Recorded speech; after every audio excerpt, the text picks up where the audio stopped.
I think it's pretty clear that Xbox has been in a rough state for a while now. Even when the consoles were affordable enough to buy, people just did not care enough to buy an Xbox because what's the point? And it all started with the Xbox One reveal event in 2013. An internet connection was required, Kinect was required, and there'd be protection on used games, meaning you couldn't share games. And if people didn't like all of that, then the CEO, Don Matrick, suggested that people just buy the 360. Fortunately, we have a product for people who aren't able to get some form of connectivity. It's called Xbox 360. Right. Stick with 360, that's your message if you don't, Well, like it? if you have zero access to the internet, that is an offline device. I mean, they've attempted to reverse all of this, like with used games, that got reversed pretty quickly, and Kinect got discontinued altogether in 2018. But this clearly all led to the demise of the brand, as well as it being more advertised as an all-in-one entertainment device when it's Xbox. It's meant to play video games, not be a water cooler. Xbox is about to become the next water cooler. Why did they say that? Well, actually, what she's referring to here is... I don't care. Then Don Matrick left. I found this image here that's labeled Don Matrick wife, and it's Don Matrick standing right next to famed video game director Hideo Kojima. So does this imply that Hideo Kojima is Don Matrick's wife? And a new CEO took his place, Phil Spencer. And what he did for Xbox for the first few years of his tenure was actually pretty interesting, such as original Xbox and Xbox 360 backwards compatibility, Game Pass, and new, better revisions to the Xbox One. And soon enough, they begun buying out a bunch of studios. First real studio that they did this with was, technically Rare, many years before this. But during this era, it was Mojang and Minecraft. This was a huge buyout, but in the following years, they kept doing this at a smaller scale with smaller studios. But truth be told, starting out the strategy with Minecraft is a bold move. And it's a move that definitely changed the direction of the entire Xbox business, with exclusives taking kind of a back seat. And Microsoft was just focused on buying a bunch of companies whether they worked closely with them or not. Soon enough, in 2020, a huge buyout happened when they bought ZeniMax Media, the owners of Bethesda, in 2020 for $7.5 billion. This gave them access to series that they definitely made great use of. Just a lot of use of. And Microsoft, they're famous for how much they utilize their series. Like Banjo-Kazooie, for example. That series is still going strong in 2008. What year is it again? And sometime over a year later, they announced they'd be buying Activision Blizzard for $68.7 billion. But honestly, this purchase was the beginning of what felt like the end for Xbox. So many corners had to be cut for this buyout to go through. So this meant many company-wide layoffs happened. And all the while, Xbox felt like it was losing its identity. It felt like, for example, at E3 2021, they were bragging about how many exclusives they had. But then not that long after, they go ham on making Game Pass the main reason you buy an Xbox, and they mostly publish their games on other consoles. And then there were some games that were announced as exclusives that either have not happened yet or have been straight up canceled. That new Fable game that's finally coming out, that was announced over half a decade ago. And up until recently, we didn't even know if the thing was still coming out. And that new Perfect Dark game, which, first off, I did not direct this game. Who is this? That's not me! I didn't direct this game! Who did? And also, the game was canceled. Very cool. Very cool. I did not direct it, though. There's an exclusive Hideo Kojima game, which has not been released yet, nor have we seen any gameplay from. And I'm not a big Elder Scrolls guy, but where's Elder Scrolls 6? That game was announced 8 years ago, and we've seen absolutely nothing of it since 2018. And what we did see was a cinematic trailer. There was no actual gameplay. We don't even know anything about that game. What have they been doing this whole time? Todd, get your team together. Come on, Todd. Come on, Todd. And there's even more just completely unknown games that have been in development hell for years on end. And all the while, the reason to actually buy an Xbox goes down even more. The Activision buyout made Xbox want to become a publishing company for all consoles even more than before. Especially with Call of Duty, even if it feels like it gets worse every year, it's still a sales juggernaut. That thing prints money every year. And then they begun the This Is an Xbox campaign. This basically relies on Game Pass Cloud Gaming to basically say, everything can be an Xbox because you can play Game Pass games on it. And if everything's an Xbox, then really nothing's an Xbox. Which in that case, the reason to buy an Xbox is just non-existent. Then throughout 2025, all Xbox console prices go up, there are even more layoffs, the price of Game Pass increases almost double, and just to put the cherry on top, they announced that Microsoft Copilot AI features are coming to Xbox. All of this happened in like less than a year.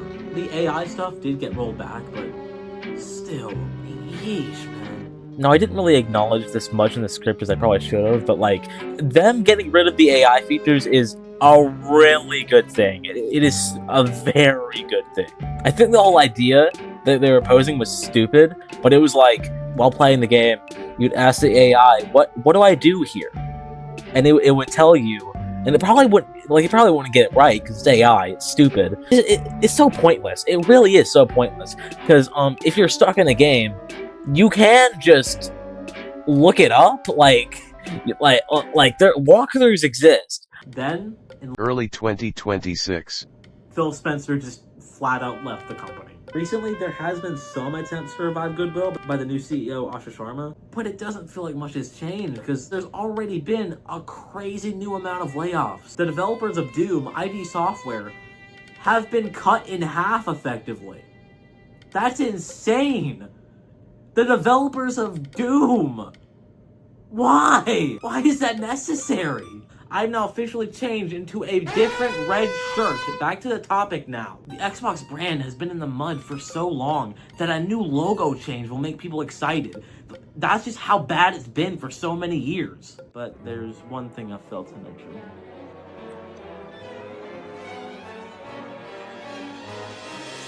I'm an Xbox owner. I own a Series X, I played my Xbox One S before that, and I played my Xbox 360 before that. So when I say I know about this stuff, I really do, because I was there. So why have I stuck with Xbox?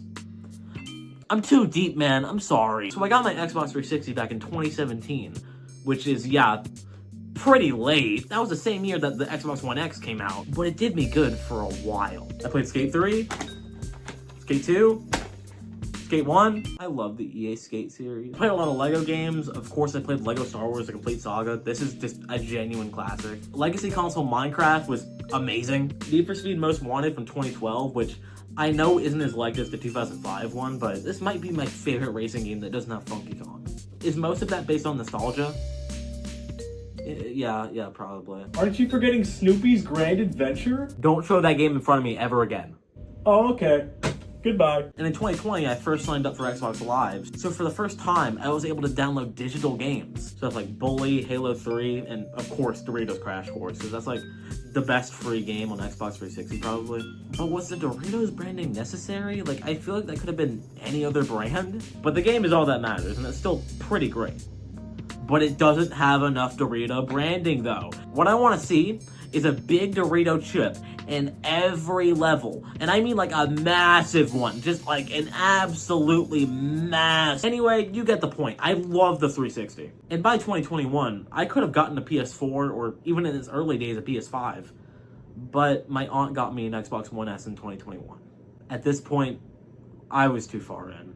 I kept playing all my old games and bought some more backwards compatible games. My aunt actually did start paying Xbox Game Pass for me, so I got a multitude of different games all at once, such as Master Chief Collection, Clustertruck, because why not? I played GTA 5 for the first time when that was on Game Pass. And I got a bunch of other games that I didn't play on the Xbox 360 back when I had it, because back when I like mainly used a 360, I was pretty scared to buy M-rated games because, you know, I was young. I mean, I'm still young, but like, I was like 10. If I heard a swear word, I'd probably like burn up and die. But soon I Bit the bullet. with games like GTA 4, Red Dead 1. I also got a couple games with gold that are like really good. Super Meat Boy is just like a great platformer. And Portal 2 is actually the last Xbox 360 game on Games with Gold. And also games like Tony Hawk, Red Dead 2 are also just really great. And by 2025, I was already deep into this ecosystem for like 4 years. So at this point, I just couldn't switch. Then, after a YouTube update of all things, my Xbox One just decided to never turn on again. I don't think these two things are linked, but it is really funny to say that YouTube killed my Xbox One. So I was pretty deep in the ecosystem and just bit the bullet and got a Series X. At least I got my Series X before like 2 more price hikes, okay? Backwards compatibility on Xbox is awesome, and it's like one thing that Xbox has had over PlayStation for years now. The amount of games compatible is limited. And I'd say there's a lot less attention given to original Xbox in comparison to 360. But the thing is, every game is treated with care in some way. These games are completely preserved in their original states, and even given some updates too. Like graphical improvements and even FPS boost. And some games even just run better with the advancement of hardware. Like GTA 4, for example, is completely uncapped. The frame rate is just naturally doubled without them having to do anything to it. So GTA 4 is just so smooth to play on Series X. And the Xbox 360 lineup, while not having everything, has most of the games you want to play. Most of the heavy hitters are backwards compatible. And some games even come from the days of Xbox Live Arcade, so these games are at least preserved for longer. Pretty much as long as the Microsoft Store on these consoles are open. It is unfortunate that a lot of them got eviscerated when the original Xbox 360 storefront shut down, but at least some of them are kept and preserved. And with games being treated with care when they're transferred to newer consoles, it prevents the problems that the original Xbox library had when going to Xbox 360. Like seriously, almost every original Xbox game had some sort of problem on the Xbox 360. A lot of them were like slight audio and video glitches, but they do range in severity. There's a whole list on Wikipedia if you're curious. Now, I would love to talk about Game Pass. You get all of these games to play at a moment's notice, which is cool, but you're not gonna play all of these games. You're just not. Just because I like Minecraft doesn't mean I'll go over and play like Call of Duty Vanguard because they're both on Game Pass. My aunt does still pay for my Game Pass, but recently I've reflected and felt like I could probably buy all the games I play, because I feel like I could count on like 2 hands the amount of games I actually play from Game Pass. Like sure, I can try something new every now and then, but it doesn't even happen that often. And the fact that I don't own these games and I'm basically just renting them is interesting for sure. I can see why it's enticing, especially in the beginning where you're just paying a small fee for like 300 something games. They even added EA Play for Ultimate members around 2020 with no price increase. This meant you get a bunch of games from EA's catalog. I mean, they're obviously a bad company. Battlefield bad company, but unfortunately they've published so many classics. So for no price increase, it actually adds some worth. But by late 2025, the price of Game Pass had nearly doubled. And this is when they added Fortnite Crew and Ubisoft Plus for Ultimate members. Come on, man. I mean, for one, Ubisoft does have some games that are pretty loved, but like, really? Do we really need this? Nobody's like a big Ubisoft fan. I mean, no one's really a big EA fan either, but like, I only defended that one because there was no price increase after that. But it did raise for Ubisoft, which is just awesome, because I'd love to play that new Rabbids game. And then there's Fortnite Crew, which is just a subscription for Fortnite. It gives you all the battle passes without having to buy them each season, some cosmetic items. It gave you 1,000 V-Bucks every month, until they lowered it to 800 V-Bucks a month. But the thing is, this is something you'd only care about if you like Fortnite.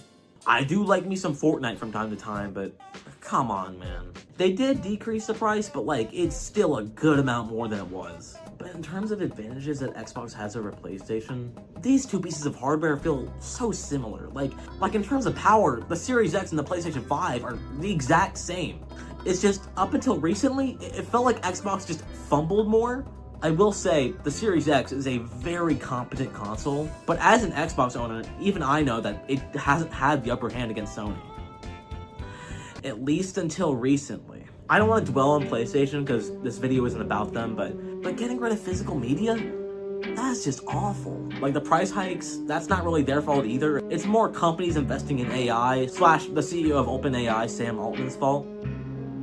Honestly, we can probably blame him for all of this. But getting rid of physical discs was their decision, and it's just an awful one. And it's just an awful move for video game preservation.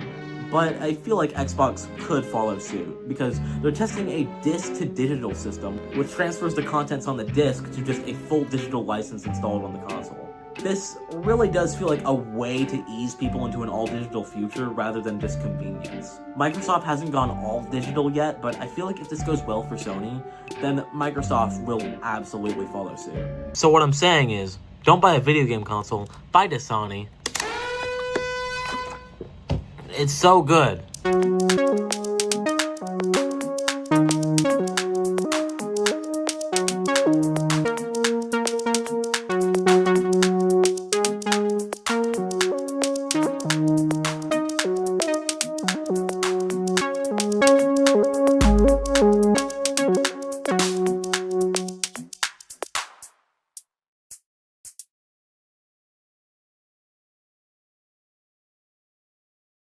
Please welcome my friend, Water Cooler. Woo!